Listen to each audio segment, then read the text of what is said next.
We are doing a short series exploring some practices of spiritual formation with a desire to become more like the people God dreamed we would be. Let's explore rest and nature as ways to allow God to shape us. Romans 1:20 in the NLT says, "For ever since the world was created, people have seen the earth and sky.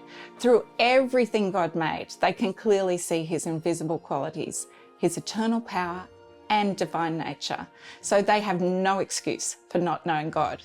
The first book of the Bible, Genesis, tells us that God made a beautiful garden for us, and right from the beginning, he loved to walk in the garden with his people. We also know that God enjoyed the garden and his people in his rest.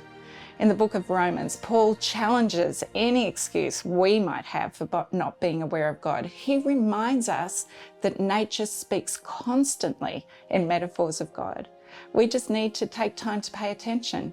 The problem is our lives are being lived out in an environment that is increasingly devoid of nature. We need to become more intentional about stepping away from man-made structures and technology to explore and take time in God's creation.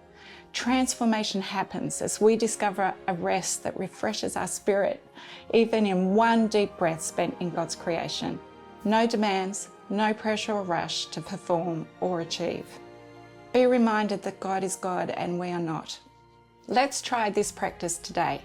It may be as simple as starting your day by going outside and taking time to notice something about God's creation. As you pay attention, ask what nature is telling you about God. Take time to write this down and reflect on the thought later in the day. Although we will be trying a different practice each day, the best way to continue in spiritual formation is to take the practices and form them into your rhythm for the week, the month, and the year.